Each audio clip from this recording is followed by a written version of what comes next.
Excelentísimas e ilustrísimas autoridades, señoras y señores, como presidente de Nueva Economía Forum tengo el placer de darles de nuevo la bienvenida al Forum Europa, la tribuna que cumple ahora 10 años con una vocación manifiestamente europeísta gracias a la colaboración de Asisa, British Telecom y Red Eléctrica de España.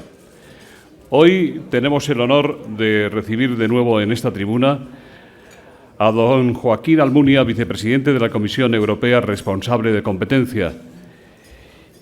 Y es también un honor que haya aceptado presentarle el ministro de Asuntos Exteriores y Cooperación del Gobierno de España, don José Manuel García Margallo. La tribuna es suya.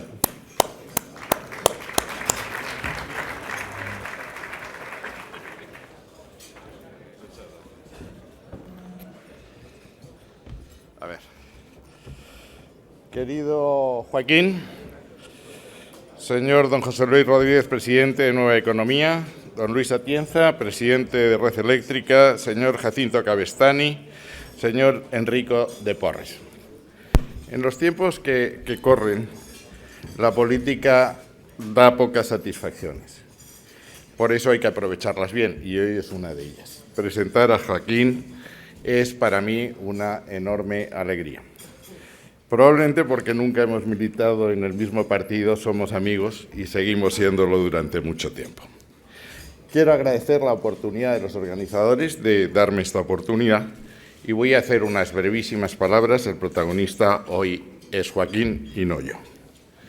Joaquín y yo tenemos muchos puntos en común. Él llegó a la vida un poco más tarde que yo, pero llegó a los puestos de relevancia políticas bastante antes que yo. Pero gracias a Dios, como dice la ranchera, lo importante no es llegar primero, sino saber llegar. Los dos hemos llegado, los dos hemos sabido hacerlo y espero que sigamos durante mucho tiempo pudiendo servir a España y a Europa. Joaquín y yo hemos compartido universidad en Bilbao, en Deusto. Con Joaquín compartí las primeras horas de la transición. Él fue asesor de UGT en los pactos de la Moncloa, aquellos pactos que consagraron el consenso como método de hacer política, un consenso al que los dos hemos estado aferrados a lo largo del tiempo y un consenso que espero que sea el norte de la gestión de la política exterior española. Joaquín fue luego ministro en varias carteras en el gobierno de Felipe González. Yo estaba en la oposición y tuvimos que cruzar varias veces argumentos. Es decir, que siempre lo hicimos mucho más tirando de florete que de hacha, y eso es lo que hemos hecho también en Europa. Joaquín fue luego candidato del Partido Socialista Obrero Español a la presidencia del Gobierno, probablemente en uno de los momentos más difíciles para su partido. Hizo una magnífica campaña, pero el resultado fue el que fue, para satisfacción mía y tristeza de Joaquín. Compartimos luego muchas horas en Europa. Él fue vicepresidente encargado de Asuntos Económicos y Monetarios, cuando yo era vicepresidente de la misma comisión en el Parlamento. Discrepamos ahí sobre el Pacto de Estabilidad y Crecimiento, que en contra de mi opinión y en contra de la opinión del Partido Popular Europeo fue notablemente flexibilizado cuando dos grandes países, Francia y Alemania, incumplieron las normas. Sigo pensando que yo tenía razón, pero eso ya es historia. Después, Joaquín pasó a desempeñar la cartera de competencia con notable éxito. Perdimos ya el contacto tan frecuente que teníamos en materia de asuntos económicos y monetarios, pero seguimos viendo en la comisión, porque yo seguía estando presente, aunque no era protagonista parlamentario, de los temas de competencia. Joaquín es, en lo que se dice, un hombre honesto, o un hombre honesto no solo en su vida personal y en su vida profesional, es un hombre honesto intelectualmente, cosa que es muy de agradecer en los tiempos que corren. Estoy convencido que Joaquín seguirá sirviendo a Europa y seguirá sirviendo a España en unas horas en que estamos asistiendo a una refundación de lo que fue Europa. Siempre he creído, y Joaquín también, que Maastricht dejó una tarea inacabada, que intentar hacer una unión monetaria sin una paralela unión económica es algo así como intentar tener tigres vegetarianos. Los dos coincidimos en esos dos temas.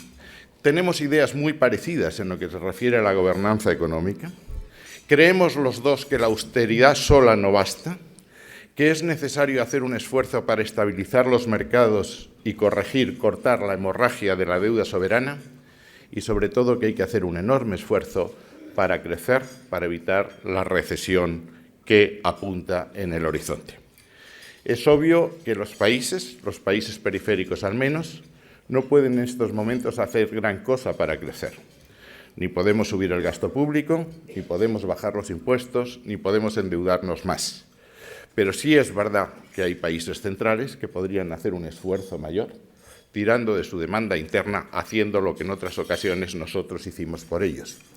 Y sí es verdad que todavía en la Unión Europea hay enormes posibilidades de crecer. Si los países individualmente están endeudados, la capacidad de endeudamiento de la Unión Europea está casi intacta. Las posibilidades de crecimiento de la Unión Europea, a través del Banco Europeo de Inversiones, de los bonos proyectos o de un esfuerzo presupuestario en el marco plurianual que vamos a desarrollar, servirían para tirar del carro, un carro que en estos momentos parece estancado, con grave daño para el empleo en todos los países de la Unión Europea. Joaquín está en un puesto relevante para convencer a todos los países que forman parte de la Unión Europea y sobre todo a aquellos que forman parte de la Unión Económica y Monetaria, que o nos salvamos todos o todos perecemos. Me voy a escuchar con enorme atención, como siempre he hecho, las palabras de Joaquín, porque hay algo que él recordará cuando estuvimos en Deusto. Nos dijeron en Deusto, no hay que decir cosas, sino las cosas. Y estoy seguro que Joaquín dirá las cosas con la concreción y el rigor de que le caracterizan durante tantísimo tiempo. Muchísimas gracias a todos.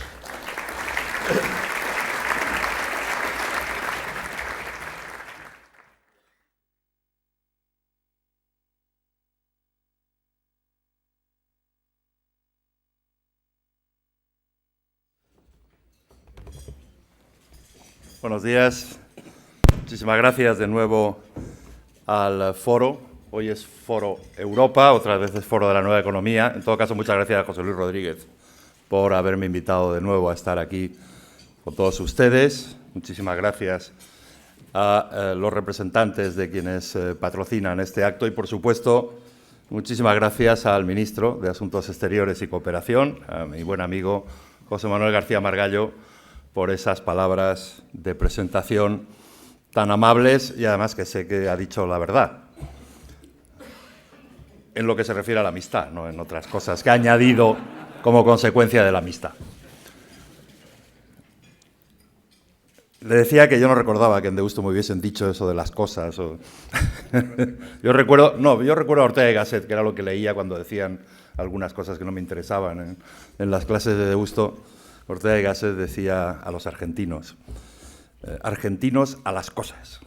Y creo que estamos en un momento en que conviene mirar los hechos y la realidad tal como es, y conviene mirar a Europa tal como es. Y yo vengo aquí hoy, esta mañana, a responder las preguntas tan difíciles que suelen hacerse en estos coloquios, pero antes a decir durante 15 minutos máximo cosas en favor de Europa.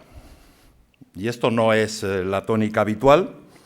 Hace años, no tantos años, hace relativamente pocos años, en España no hacía falta hacer ninguna intervención, subirse a una tribuna para hablar en favor de Europa, en favor de la idea europea, en favor de la Unión Europea, en favor del hecho de que debemos jugar un papel sin reservas mentales en pos de la integración europea para que se profundice, para que avance. Hoy no solo en España, pero también en España, en determinados ambientes, en determinados foros, en este no, este es un foro europeísta, pero en otros foros, leyendo opiniones, escuchando puntos de vista, me da la impresión de que es necesario hablar en favor de Europa, en defensa de Europa. Eso es lo que quiero hacer yo aquí, antes de pasar al coloquio.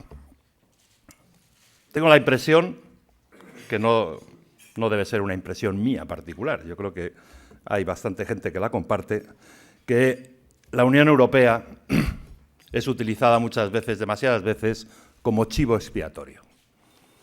Y hay que salir al paso de esa tentación de políticos o líderes de opinión que demuestran no tener demasiadas ideas profundas en su cabeza y lo primero que se les ocurre es echar piedras contra la Unión Europea, desacreditar el proyecto de integración europeo o simplemente echar la culpa a Bruselas de cualquier cosa que nos preocupe o de cualquier problema que no sepamos cómo se resuelve.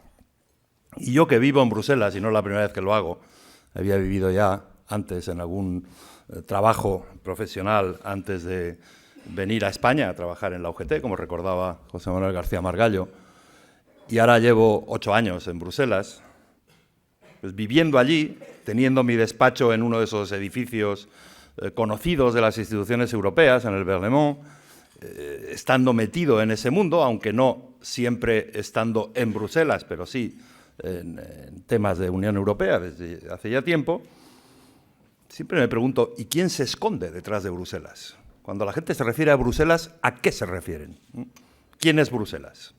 Bruselas es la Comisión Europea, como decía Diego López Garrido, el anterior secretario de Estado de Asuntos Europeos, al cabo de unas semanas de haber tomado posesión, me visitó en mi despacho, me dijo, Joaquín, la Comisión es una gran desconocida. Pues sí, es difícil que la gente que no está siguiendo todos los días lo que pasa en la Unión Europea, cómo funciona, cómo se toman decisiones, cómo se discuten las cosas, sepa exactamente definir el papel de la Comisión, que es una institución sui generis, creada por la mente privilegiada y visionaria de Jean Monnet, pero que no tiene ningún tipo de comparación ni parangón en ningún otro esquema ni arquitectura institucional, pero todas las decisiones no se toman por la Comisión. Bruselas es el Consejo. Bueno, el Consejo son 27 gobiernos de 27 países, ahora es verdad, presididos ahora por Van Rompuy cuando se reúnen a nivel de jefes de Estado y de Gobierno, pero son los países miembros, que cada uno de ellos tiene su Parlamento Nacional y tiene su opinión pública y tiene sus prioridades y tiene sus orientaciones y al final se tienen que poner de acuerdo. Lo hacen en Bruselas, pero en cuanto han llegado a un acuerdo, o en algunos casos, por desgracia, en cuanto constatan que no pueden llegar ese día a un acuerdo, cogen el avión corriendo y se vuelven a sus países. Y ya no se quedan en Bruselas. ¿Bruselas es el Banco Central Europeo? No, porque está en Frankfurt, pero a veces también se le incluye en el asunto. Bruselas es el Parlamento Europeo, un parlamento tan parlamento y tan democrático como el Parlamento de cualquiera de nuestros países o de cualquiera de las comunidades autónomas aquí, elegido directamente por los ciudadanos y ciudadanas que han querido votar a sus representantes. Lo que pasa es que es un parlamento más difícil de entender y de seguir que otros parlamentos nacionales, donde entendemos de qué se habla, sabemos quiénes son los que hablan y sabemos más o menos la razón por la cual están hablando de eso. El Parlamento Europeo es más difícil de entender, pero es extremadamente importante. El ministro ha estado allí durante muchos años, me parece que llegaste en el 94, y por allí, digamos, han pasado decisiones extraordinariamente importantes adoptadas por un Parlamento votado por los ciudadanos europeos. No tiene ningún tipo de límite o limitación o menoscabo en su naturaleza democrática. Tiene particularidades también. De ahí no ha emanado un gobierno, no es una democracia parlamentaria normal, como la conocemos en nuestros países. Tiene otra dinámica, otro juego de relaciones entre las instituciones, pero es democrático. Y al final también se le echa a Bruselas la culpa de lo que dicen otro fantasma, que a veces es real, pero se utiliza también a veces como chivo expiatorio o como referencia en la que apoyar argumentos que no son muy sólidos, que son los mercados. El otro día le escuchaba a un colega tuyo, bueno, le leía a un colega tuyo de gobierno echar la culpa de, decir, oiga, que no se manifieste tanto la gente en las calles porque ¿qué van a pensar los mercados? Y, oiga, de lo último que se ocuparían los mercados es de qué dicen los estudiantes en Valencia. No están en eso. ¿Y quiénes son los mercados? Pues depende con quién hable uno. Hay mercados de un tipo, hay mercados de otro. Hay gente que en los mercados que ve las cosas de una forma, hay gente en los mercados que ve las cosas de otra. Es verdad que hay quien trata de interpretar lo que los mercados dicen en las agencias de calificación de riesgos, tan denostadas, y aquí sí, con razón, o hay quien trata de expresar y sintetizar la opinión de los mercados con un índice. Bueno, ahora mismo estamos investigando nosotros en el área de competencia si alguno de los índices más conocidos que al parecer reflejan el sentimiento de los mercados, por ejemplo el Euribor, estamos investigando a ver cómo se determina el Euribor y a lo mejor llegamos a conclusiones interesantes que les contaré en otra ocasión. Bueno, por lo tanto, Unión Europea, Bruselas. ¿Qué está pasando de verdad? Se están tomando muchas decisiones y probablemente la razón por la cual hay ese tipo de reacciones, a veces más conscientes, a veces instintivas, contra Bruselas o en relación con Bruselas, es porque en Bruselas, a raíz del inicio de la crisis, se están tomando muchas decisiones y extremadamente importantes. Se están tomando decisiones en materia de consolidación presupuestaria y de vigilancia presupuestaria. Se ha reforzado considerablemente el Pacto de Estabilidad y Crecimiento.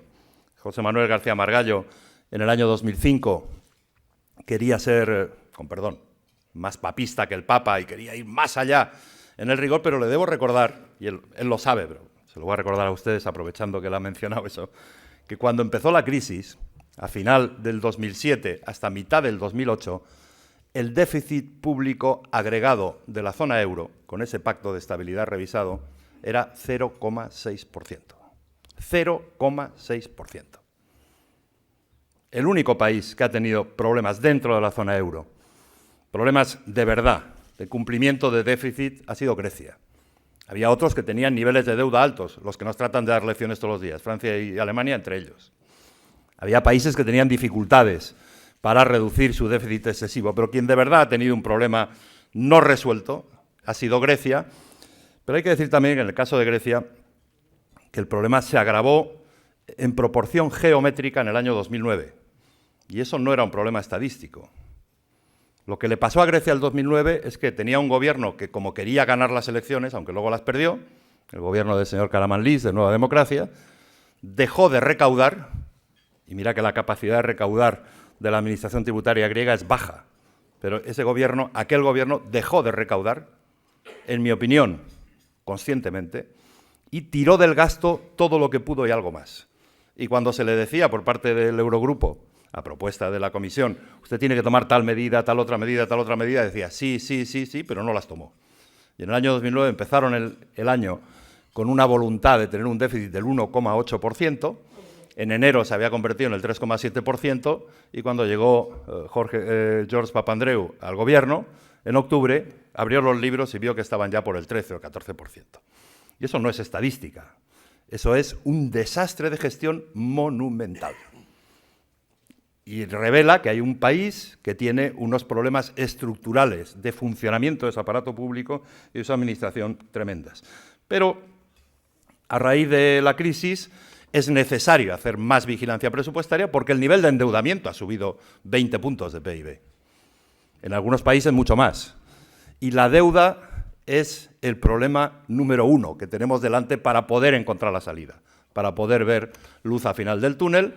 Tenemos deuda pública, más en unos países que en otros, pero el nivel de deuda pública ha subido mucho, demasiado, y el coste de financiación de la deuda y el acceso a los mercados para refinanciar la deuda se ha dificultado considerablemente, y además en otros países, entre otros tenemos un volumen de deuda privada tremenda, que no solo es un problema de las empresas que están endeudadas o las instituciones financieras que están endeudadas, y cuesta también refinanciarse, sino que hay un vínculo establecido entre el endeudamiento público y las dificultades de la deuda pública y del Tesoro o del soberano para refinanciar su deuda pública y la contaminación hacia el sector privado, y cuando el sector privado tiene mucho endeudamiento y su riesgo soberano está en mala situación en los mercados, hay un círculo vicioso que dificulta la vida a unos y a otros.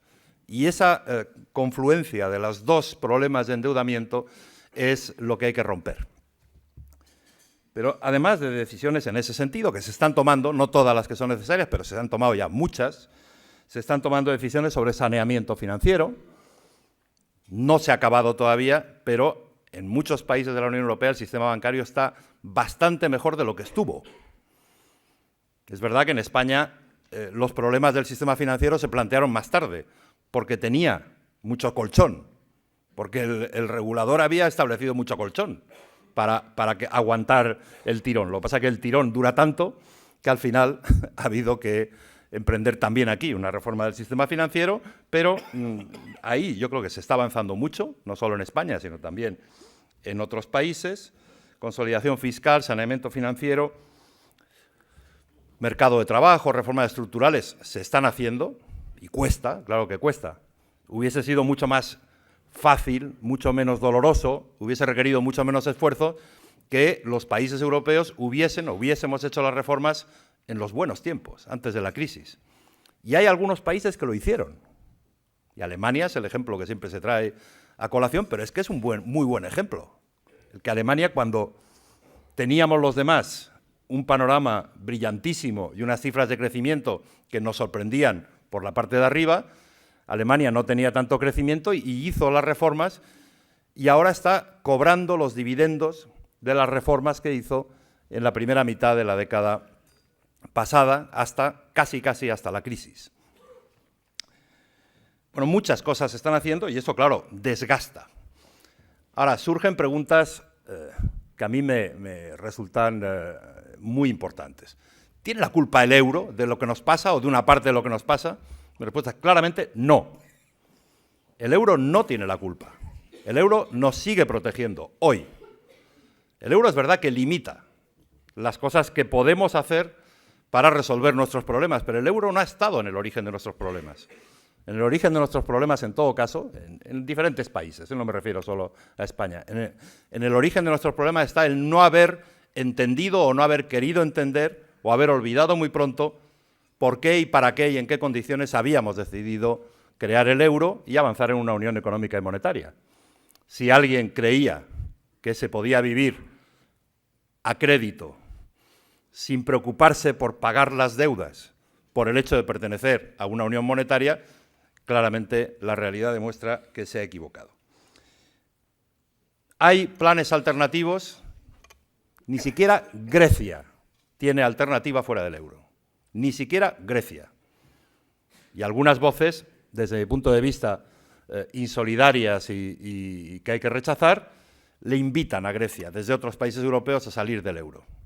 Parece un inmenso error, no pensando en los intereses de los griegos, que por supuesto, ¿qué podrían hacer fuera del euro?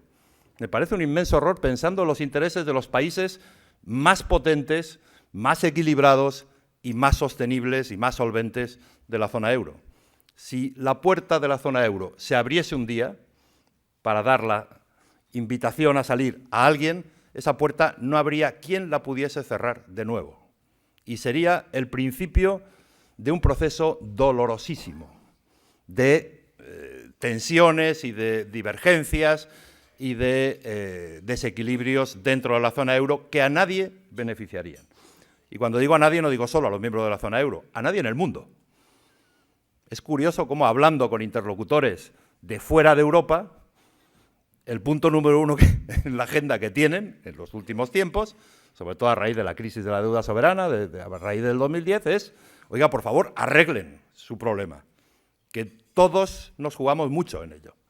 Y eso es algo que nos corresponde a los europeos, a todos.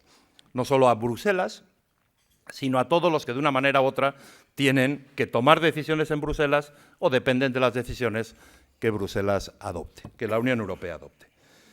Está todo hecho. Se han hecho muchas cosas, consolidación fiscal, saneamiento financiero, reformas estructurales, estrategia de crecimiento. Mañana y pasado van a debatir los jefes de Estado y de Gobierno cómo estamos aplicando en Europa la estrategia de crecimiento que se decidió hace 2 años. Es curioso, ha habido 12 primeros ministros, entre otros el nuestro, el de aquí, que han escrito una carta al presidente del Consejo Europeo y al presidente de la Comisión, diciendo: señor Van Rompuy, señor Barroso, por favor, hagan cosas para el crecimiento, con una lista de tareas. Y si hacemos el ejercicio, que lo ha hecho el presidente de la Comisión antes de preparar una carta de respuesta que se conoció ayer o antes de ayer, si hacemos el ejercicio de ver cuál era la estrategia que la Comisión propuso hace 2 años para el crecimiento y que los jefes de Estado y de Gobierno, es verdad que no eran los mismos, han cambiado unos cuantos, pero esa misma reunión de los 27 jefes de Estado y de Gobierno analizó, discutió y apoyó e hizo suya, dice: oiga, la carta que me han dirigido se parece bastante, por no decir muchísimo, a la lista de tareas que entre todos hemos acordado hace 2 años poner en marcha. Y ya no hay que volver a repetir las cosas que hay que hacer, lo que hay que hacer es ponerlas en práctica.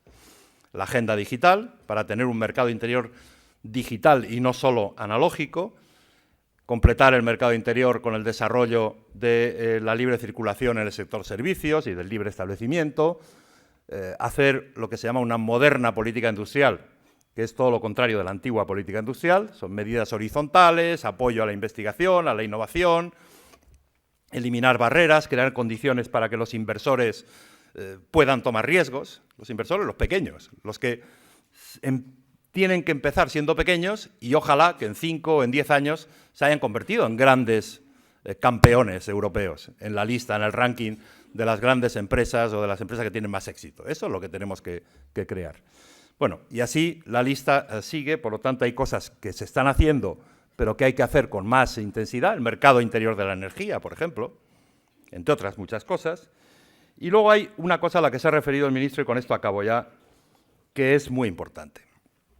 Porque el crecimiento tiene que venir de poner las cuentas en orden, de desendeudarse de manera ordenada y sostenible, de hacer reformas estructurales, de potenciar y desarrollar el mercado interior, de utilizar instrumentos de financiación en conexión con el Banco Europeo de Inversiones. Todo eso está en marcha.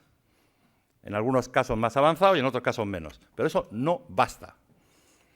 Para crecer hace falta tener la oferta en buenas condiciones, y hay tarea que está haciéndose. Hay que tener las cuentas en orden, sostenibles, pero hay que tener demanda.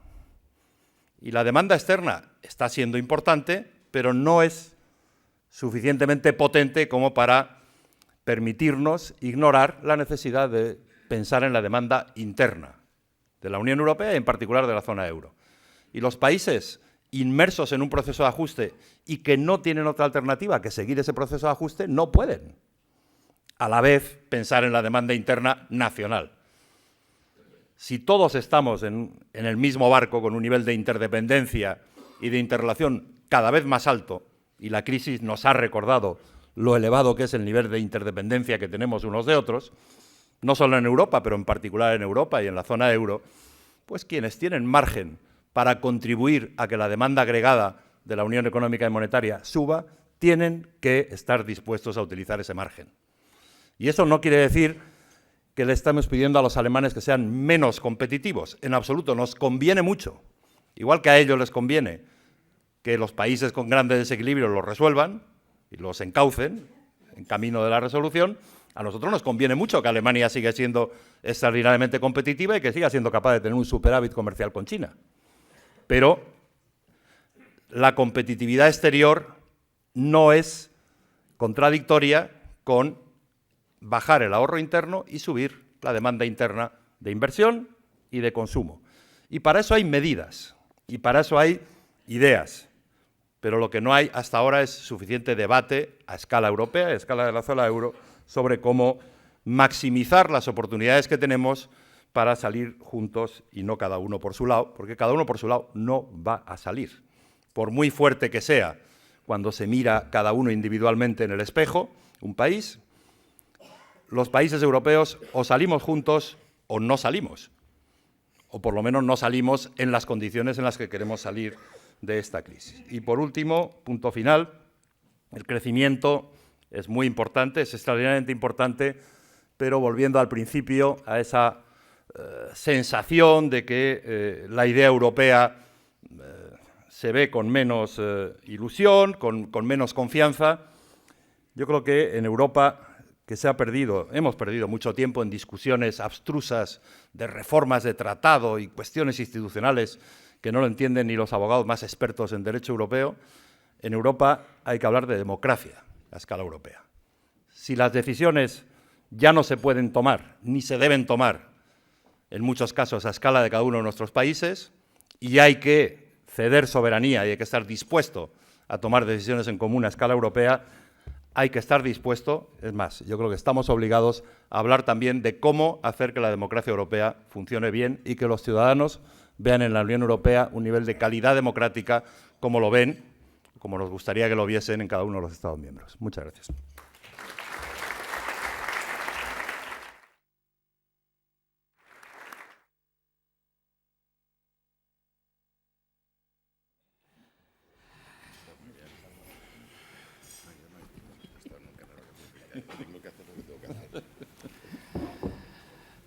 Muchas gracias, señor vicepresidente. Muchas gracias, señor ministro. ¿Te voy a sentar allí? No, desde aquí. Gracias. Pues empezamos. José Manuel González Huesa, director de Servimedia, dice: Bruselas permitirá a España negociar los límites del déficit y abrir la puerta a la flexibilización de las exigencias para 2012. ¿Piensa usted que será inevitable que el Gobierno español suba el IVA para obtener más ingresos?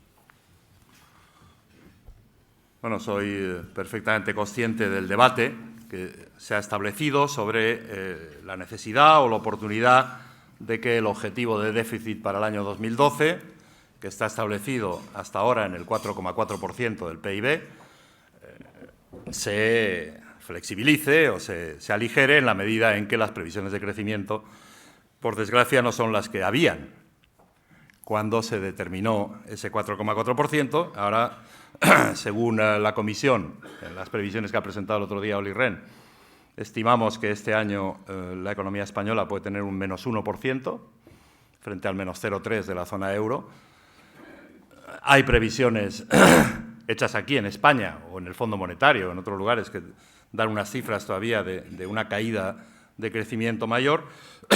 La diferencia, bueno, aparte de las diferencias de las previsiones económicas, que tampoco hay que tomarlas al pie de la letra, son aproximaciones a la realidad, pero las diferencias también estriban en que la Comisión siempre hace sus previsiones económicas a política constante. Por lo tanto, mientras los servicios de la Comisión no conozcan cuál es el presupuesto para el año 2012 y no conozcan qué medidas de ingreso y de gasto o qué otras medidas de política económica acompañan a los presupuestos del año 2012, no podrá hacer unas previsiones económicas teniendo en cuenta la política económica que se va a hacer. Es una tautología, pero es así. ¿Qué va a hacer la Comisión? La Comisión va a aplicar lo que se ha acordado por parte de los Estados miembros y el Parlamento, a propuesta de la Comisión. La Comisión va a hacer lo que hemos acordado todos hacer, que es aplicar las reglas de la nueva gobernanza económica, de la nueva disciplina presupuestaria y del llamado semestre europeo. Eso quiere decir que la Comisión espera, uno, analizar cuál ha sido la razón de la desviación presupuestaria en 2011. Se conoce cuánta ha sido la desviación, pero no cuáles son las razones precisas de esa desviación. Hay que conocerlas.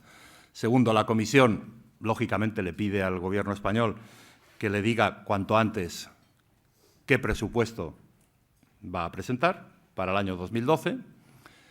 La Comisión, además del presupuesto del Estado, de la Administración Central, tiene que recibir información o trata de acumular información, que no siempre es fácil, sobre cuál es el agregado de los presupuestos del resto de las administraciones públicas, y en particular comunidades autónomas, que son las que han tenido una desviación mayor, según las cifras publicadas el otro día.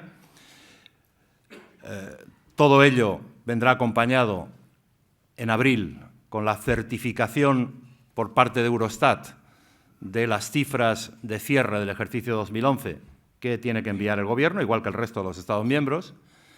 y en aplicación del calendario de coordinación de políticas presupuestarias y económicas del llamado semestre europeo, allá por mayo, la Comisión presentará recomendaciones para cada uno de los Estados miembros sobre la base de las propuestas de política fiscal, presupuestaria y económica en general para el año 2012 y para los años siguientes que le hayan sometido los Estados miembros. Por lo tanto, hasta que no haya un volumen de información que todavía no ha llegado a Bruselas, la Comisión no puede hacer lo que se hace a la vista de la información que debe llegar a Bruselas. Otra cosa es el debate de fondo. Y, oiga, si el crecimiento va a ser mucho más bajo o no va a existir, incluso vamos a tener decrecimiento en el año 2012, no solo España, otros países también, ¿es lógico mantener los objetivos como si nada hubiera pasado? Pues esa es una discusión política que es posible que empiece mañana en el Consejo Europeo y que sin duda ha empezado ya, pero yo lo único que me atrevo a decir sobre esa discusión, que todavía no ha acabado, es conviene hacer esa discusión con los mayores datos posibles encima de la mesa y con los menores titulares posibles en los medios de comunicación. Lo siento por los medios de comunicación, pero yo creo que en este momento los titulares de se va a pedir, Bruselas piensa tal, no ayudan demasiado. Crean, y es lo que yo he percibido en Bruselas en los últimos días o semanas, una cierta inquietud. Me diciendo, pero si todavía no conocemos por qué acabó el 2011 como acabó y qué van a poner encima de la mesa las nuevas autoridades en el 2012, ¿cómo se nos pide que ya lleguemos a la conclusión antes de haber recorrido el camino que entre todos hemos definido y que se está aplicando por primera vez este año? La credibilidad del nuevo marco de vigilancia presupuestaria y de coordinación de políticas económicas es un tema de primera magnitud. Como el marco de gobernanza de la zona euro pierda credibilidad el primer año de aplicación, estamos aviados. Ángel Expósito, director de informativos de ABC.radio, dice: como vicepresidente y comisario, ¿salió de usted o de su entorno que el gobierno español había exagerado el déficit? Y como socialista, ¿le hubiera gustado que el gobierno de Zapatero hubiera tomado determinadas decisiones que sí ha tomado el gobierno de Rajoy? Sandra León, de Es Radio, dice: ¿qué le parece el 8,51? ¿Cree que será la cifra definitiva? Bueno, la última pregunta, a la vista de lo que he dicho en la anterior, está respondida. Hay que esperar a ver qué llega y qué se quiere hacer en el año 2012. Sobre las cifras, yo vi la noticia de Reuters, no sé de dónde salió eso. Desde luego no salió de un comisario que, por ser español, sabía bastante más que todo el resto de mis colegas sobre cómo estaban las cosas. Decisiones. ¿Cuál era la otra pregunta? Que no entiendo ni mi letra aquí. Pues sí, las decisiones de los gobiernos, sí. Bueno, yo creo que aquí mismo, en este foro, hace años y en otras muchas apariciones públicas o declaraciones públicas en relación con España, desde el inicio de la crisis, incluso desde antes del inicio de la crisis, hasta el año 2009, he dicho en público, oiga, se están haciendo las cosas de forma muy lenta o no se está haciendo lo que se debe hacer, porque esta crisis es muy profunda y los problemas que tiene la economía española, los desequilibrios que tiene la economía española, que no son iguales que los que tienen otras economías, ni tienen la misma magnitud, pero requieren acciones de fondo, profundas y lo más rápidas posibles. A partir de 2010, a partir del famoso Consejo de mayo del 2010, yo creo que las cosas cambiaron mucho y cambiaron en cuanto a la evolución de la economía a peor, porque la crisis ha ido profundizándose, ha ido adquiriendo nuevas facetas y ha ido creando nuevos problemas, en algunos casos problemas muy serios, como los que tuvimos el verano pasado en el conjunto del sistema bancario europeo. Pero en el caso de España yo creo que se han ido haciendo cosas y se han ido tomando decisiones.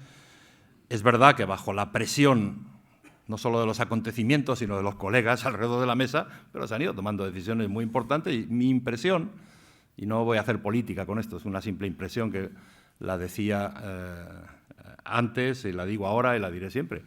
Desde mayo del 2010 hasta las elecciones de noviembre, yo creo que el Gobierno anterior ganó credibilidad y creo que era apreciado por el coraje y la valentía de tomar determinadas medidas. No todas, como es obvio, hay muchas cosas que hacer, lo decía en mi intervención inicial, se han hecho muchas cosas, el Gobierno actual está haciendo muchas cosas, pero queda mucho por hacer también. Pero creo que hay que ser justo con los gobiernos en general. Cuando hacen las cosas que creemos que deben hacer, hay que decirlo, sean del color que sean o del país que sea. Y cuando no la están haciendo, lo mismo, sean del país que sea o del color que sea, hay que decir, oiga, usted no está haciendo lo que hay que hacer. Y yo creo que en España el Gobierno anterior, en su último año y medio de ejercicio, hizo muchas cosas que le van a venir bien no solo al Gobierno actual, sino al país. Jordi Armenteras, de RACUN, dice: ¿cuánto cree usted que tiene que ser el recorte máximo del Gobierno para este 2012 con el fin de preservar el estado del bienestar? ¿10.000, 20.000, 30.000 millones?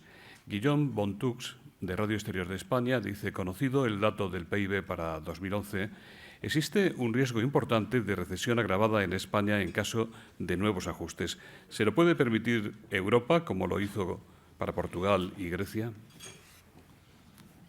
Bueno, teniendo un miembro distinguido del Gobierno a mi izquierda en este caso, no voy a responder yo a la primera pregunta. Dice que él tampoco. Hoy. No sé cuánto tiene que ser el ajuste. Eso hay que discutirlo por los procedimientos a los que me he referido. Hay que discutir aquí, por supuesto, y aquí hay mucho que discutir, y hay que discutir con los socios europeos y con las instituciones europeas. Y ya he dicho que en el ámbito europeo hay unas reglas que se han mejorado, se han hecho más estrictas, más precisas, más amplias, y yo creo que reglas mejores que las que había para asegurar la disciplina presupuestaria, la consolidación fiscal y la coordinación de políticas económicas con la corrección de otro tipo de desequilibrios y la puesta en marcha de otros tipos de reformas estructurales y de decisiones que son necesarias. ¿Cuánto debe ser el ajuste? ¿Qué trade-off tiene que haber entre ajustes y crecimiento, entre políticas restrictivas necesarias en un tiempo de ajustes y compensación por el lado de la demanda o por el lado del efecto positivo en el potencial de crecimiento de las reformas estructurales? Eso es un debate que tiene que hacer cada país y que tiene que poner en común cada país con las instituciones y con sus colegas. Y ese ejercicio es el que se va a hacer, va a empezar en este Consejo Europeo, que va a pasar revista a la situación económica y va a poner negro sobre blanco la hoja de ruta de los siguientes pasos que hay que ir dando, aparte de la solución de los problemas de Grecia y de la solución de los problemas de la zona euro. Hay que ver el tema del crecimiento, que empezó a ser ya discutido en el anterior Consejo Europeo a finales de enero, en el Consejo Informal, y en los próximos meses, de aquí a junio, en lo que queda de semestre europeo, todos esos debates van a tener lugar, son muy importantes y hay que ir bien equipado con argumentos, con datos, con información y con voluntad de salir en común de una situación en la que todos perdemos. Yo no conozco a nadie en Europa que esté interesado en que una política de ajustes produzca recesiones mayores en un determinado país. Lo que sí se es consciente, y creo que todos hemos aprendido una vez más, pero en esta crisis tenemos la obligación de aprender más que en momentos anteriores, es que si hay desequilibrios que no son sostenibles, hay que ajustarlos, porque no se puede basar un periodo de crecimiento, de salida de la crisis, sobre desequilibrios no ajustados permanentes y, en muchos casos, crecientes. Soledad Gallego Díaz le pregunta: la Comisión Europea ha perdido capacidad de iniciativa en la crisis. ¿Son conscientes de esa pérdida de relevancia y del peligro que eso supone para el proyecto europeísta? Bueno, es verdad. ¿Quién no ha perdido capacidad de decisión en esta crisis? Yo antes he dicho que en Europa se han tomado muchas decisiones, hemos tomado muchas decisiones, pero también es verdad que se han tomado de forma no muy bien organizada, no muy transparente, y que el mecanismo de toma de decisiones no estaba preparado para una crisis de esta naturaleza, de esta dimensión. Por lo tanto, todas las instituciones europeas y sin duda la Comisión, a la vez que seguimos tomando decisiones o aplicando las que se han tomado, pues tenemos que plantearnos claramente cuál es nuestro papel y cómo cumplimos mejor nuestro papel. Sin duda, lo tiene que hacer el Consejo, lo tiene que hacer el Parlamento y sin duda lo tiene que hacer la Comisión. Quizás quien menos tiene que hacerlo, porque tiene un estatuto de independencia y una naturaleza de una entidad federal, es el Banco Central Europeo, que por ser federal toma sus decisiones, además las toma con independencia y no tiene que estar sometido a interminables procesos de consulta o de compromisos con unos y con otros, sino que tiene una tarea clara, tiene los instrumentos en su mano, tiene independencia, tiene la responsabilidad sobre sus espaldas y la va desarrollando y yo creo que lo hace en general bastante bien. Otra cosa, otra parte de los problemas viene de más atrás.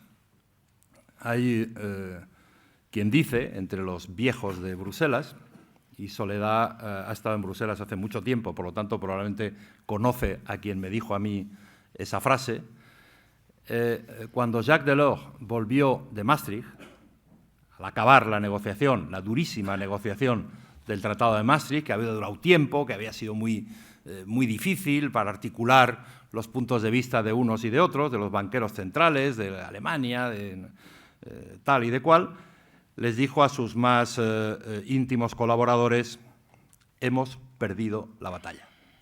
Porque es verdad que en la arquitectura original de la Unión Económica y Monetaria hay toda una parte de decisiones que no están sometidas al método comunitario, donde no hay iniciativa de la Comisión y papel del Consejo y del Parlamento según los procedimientos habituales de la toma de decisiones del llamado método comunitario. En la Unión Económica y Monetaria hay muchas decisiones que se toman en un plano intergubernamental.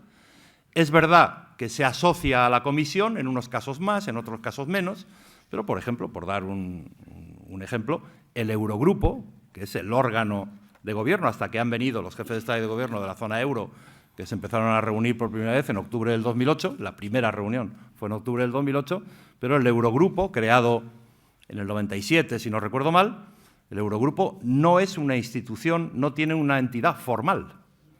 El Eurogrupo no toma decisiones formales. El Eurogrupo es una reunión informal de los ministros de Economía y Finanzas de la zona euro, a la que se invita regularmente a la Comisión, al comisario de Asuntos Económicos y Monetarios y al presidente del Banco Central Europeo. Si hay que tomar decisiones, es el ECOFIN quien las tiene que tomar, el Consejo ECOFIN. Y es verdad que el Tratado de Lisboa tiene una serie de artículos donde por primera vez, en Maastricht había algo, pero poquito, ahora por primera vez hay varios artículos donde se establece la capacidad de tomar decisiones en el ámbito del Consejo ECOFIN solo para los Estados miembros de la zona euro. Y ahí el artículo 136, creo recordar, que ya se ha empezado a utilizar, por ejemplo, en una parte del paquete de gobernanza, etc.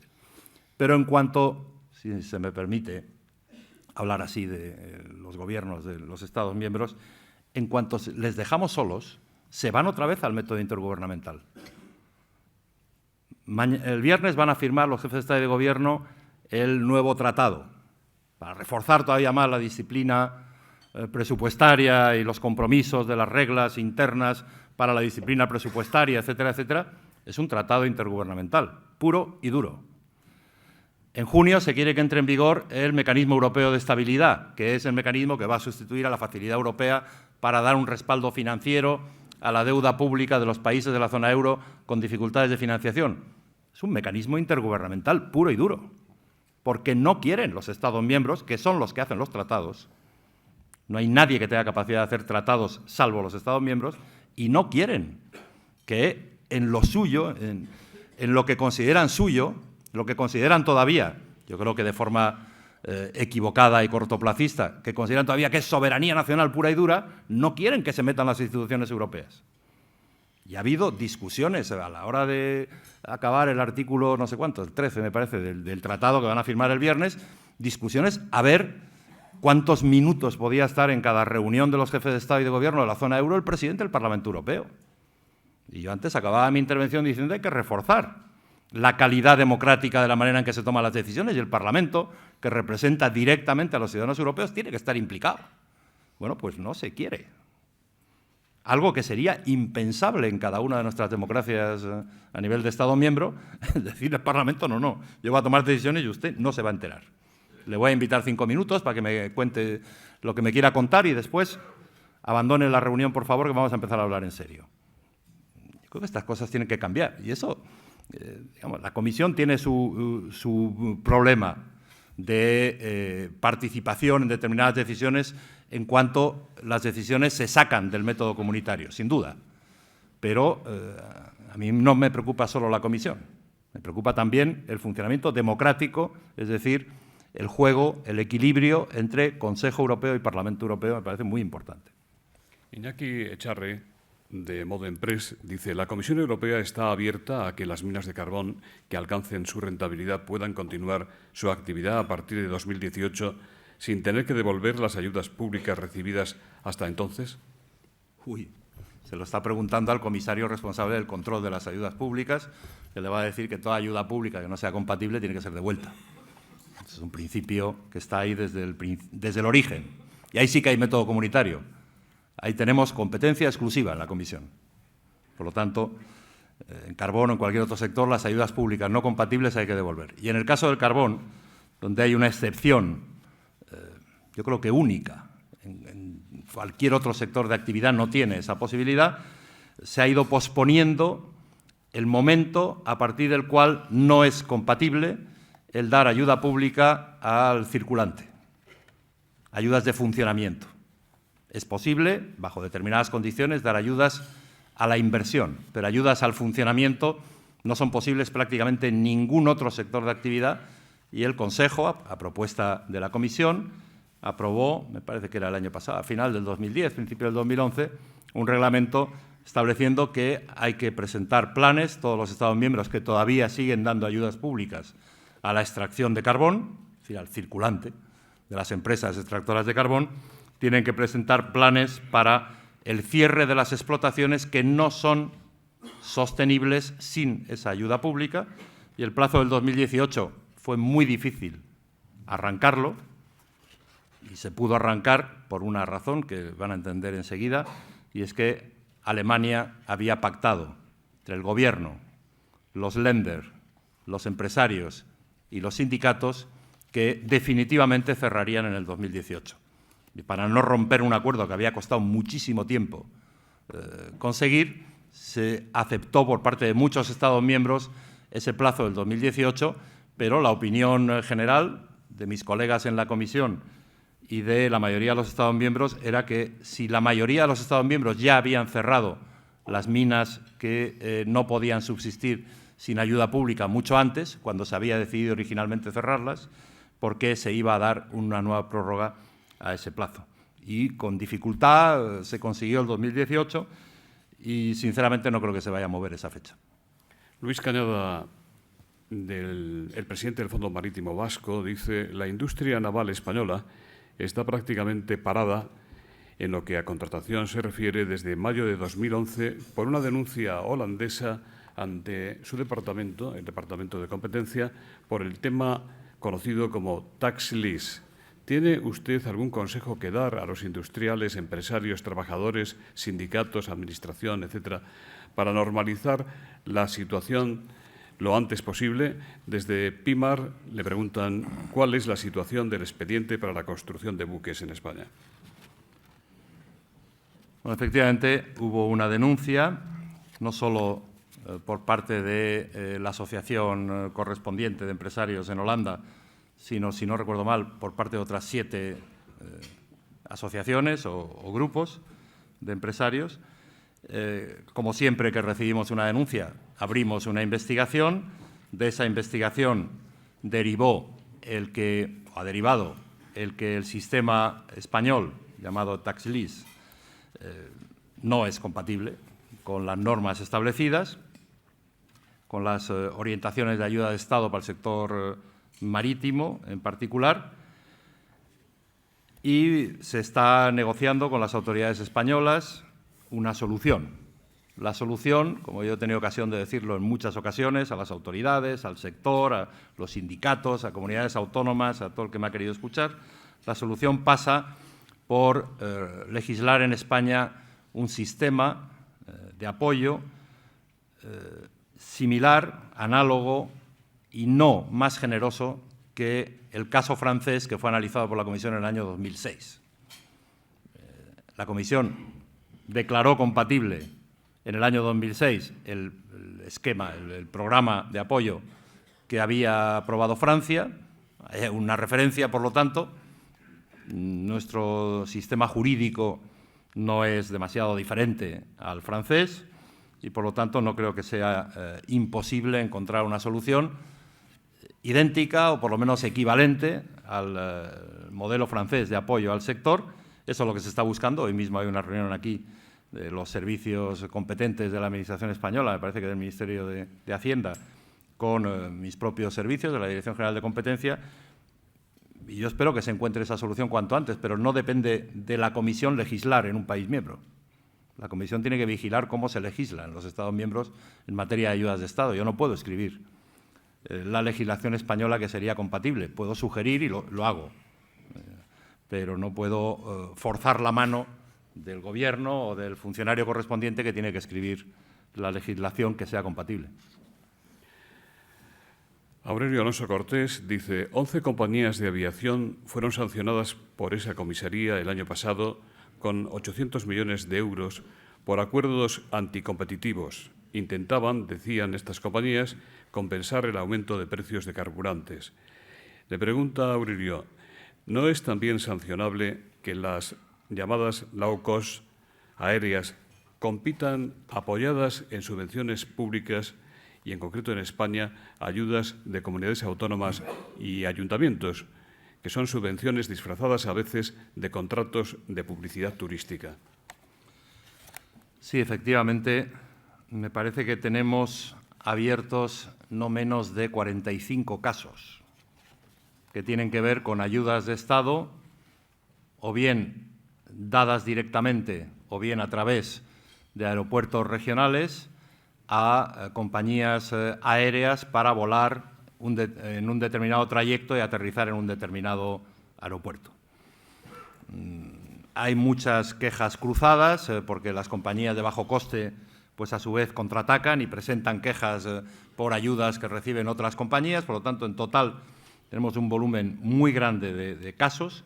Además, estas ayudas al transporte, hasta el año 2010, hasta que llegué yo a la responsabilidad de comisario de competencia, no estaban bajo el ámbito de actuación del comisario de competencia, sino que pertenecían al área de transportes, y allí, bueno, pues había digamos, un incentivo probablemente menor que el que tenemos nosotros para analizar los casos con la rapidez exigida. Ahora nos hemos encontrado con un paquete de casos pendientes enorme y con la necesidad de clarificar las orientaciones, las directrices en base a las cuales realizamos el control de ayuda de Estado en ese sector, tanto líneas aéreas, en particular de bajo coste, pero no solo, y aeropuertos. Vamos a aprobar, si no se dificulta el proceso de negociación y de discusión interna, digamos la consulta interna, vamos a aprobar nuevas directrices antes del verano. Eso nos va a facilitar la toma de decisiones sobre cada uno de esos casos. Yo espero que a finales de este año hayamos resuelto muchos de los casos que tienen que ver o con exceso de financiación a aeropuertos regionales y locales o con exceso de financiación directa o a través de aeropuertos regionales y locales a líneas aéreas. Antonio, señor ministro, se tiene que ausentar para comparecer, creo, en una comisión del Congreso de los Diputados. Muchas gracias, don José Manuel.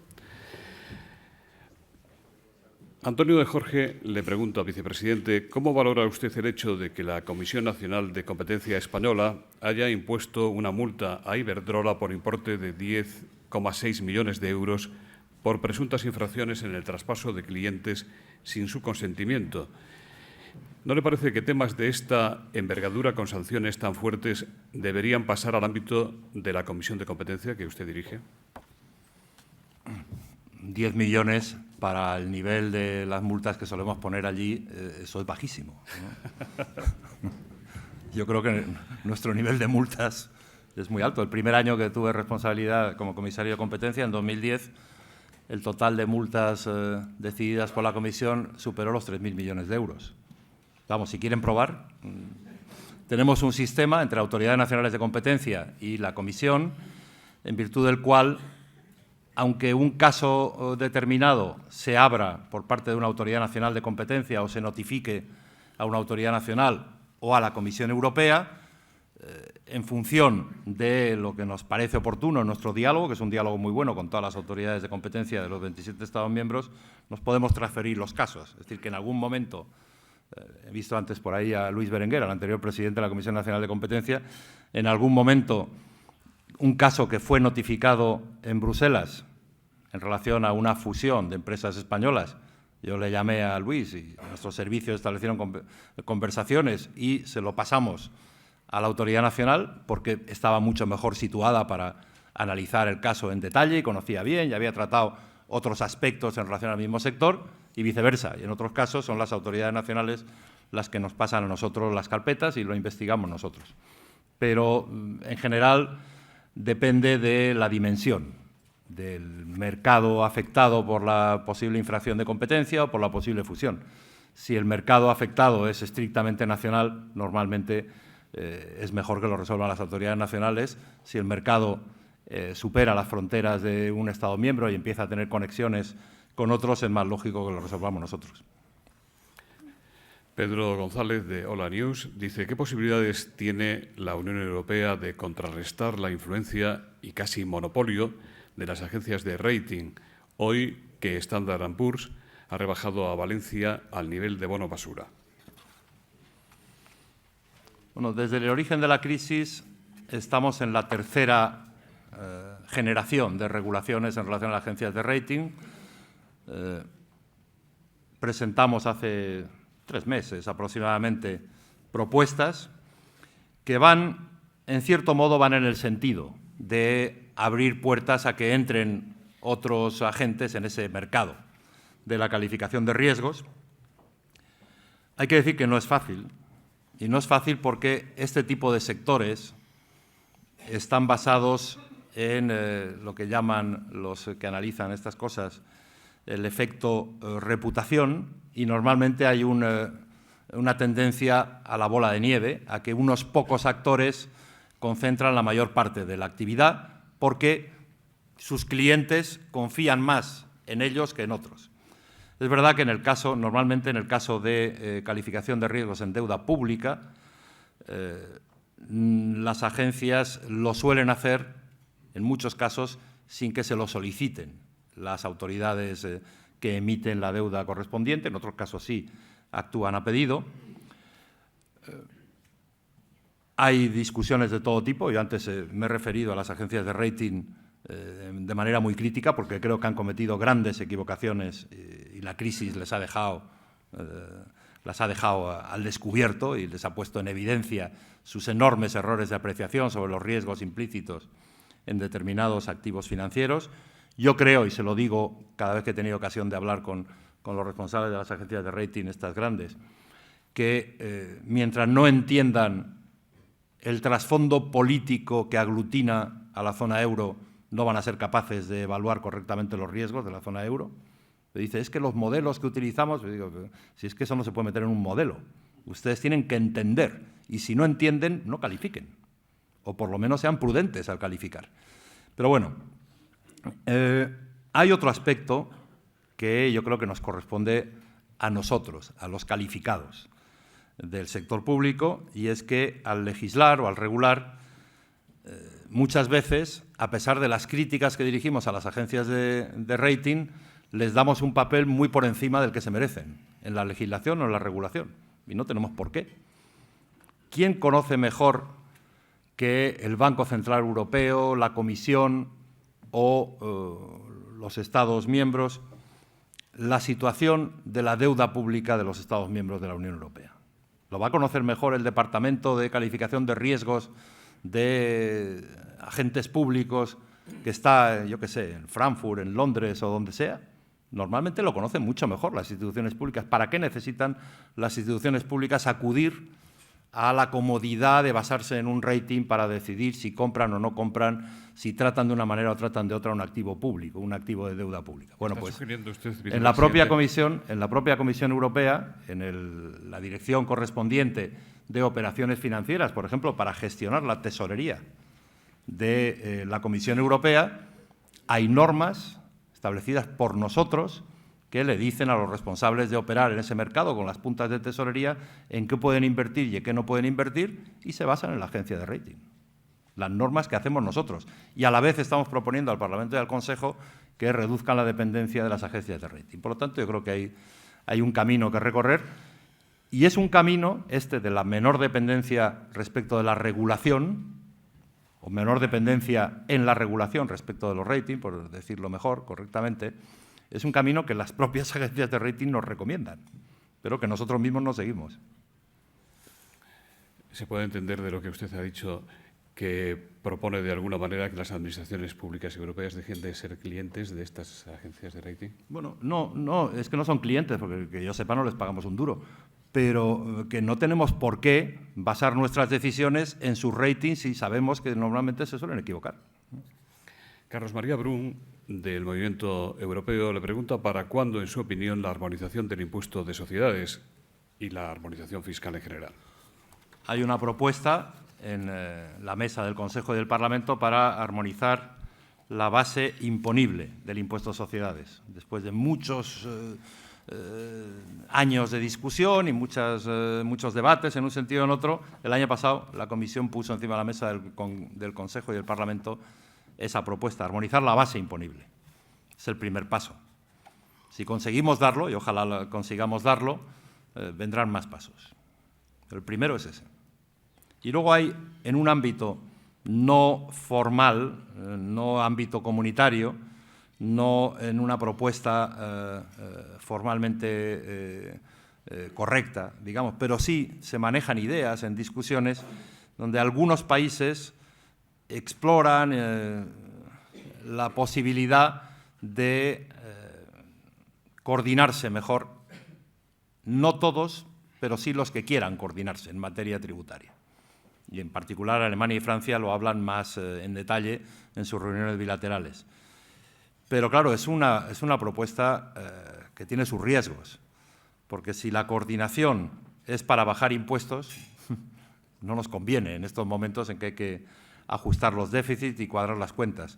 Si la coordinación es para subir impuestos, no les conviene a los que se coordinen porque probablemente van a tener consecuencias no deseadas, ¿no? Por lo tanto, es una vía por la cual conviene avanzar lo más unidos posibles, de la forma más comunitaria posible, pero a la vez es una vía que está sujeta a la unanimidad. Por desgracia, no se pudo eliminar la regla de la unanimidad en el Tratado de Lisboa. Y el secretario de Estado, que fue protagonista en las negociaciones del tratado, no fue capaz no pudo, quería, pero no pudo eliminar la unanimidad en materia tributaria. Entonces un solo país se carga la posibilidad de llegar a acuerdos en eso. ¿Qué futuro le augura usted al binomio, matrimonio, pareja Merkel-Sarkozy? Bueno, si Hollande gana en Francia, habrá divorcio y habrá una nueva pareja. ¿Y eso cambiará las cosas? Seguro que sí.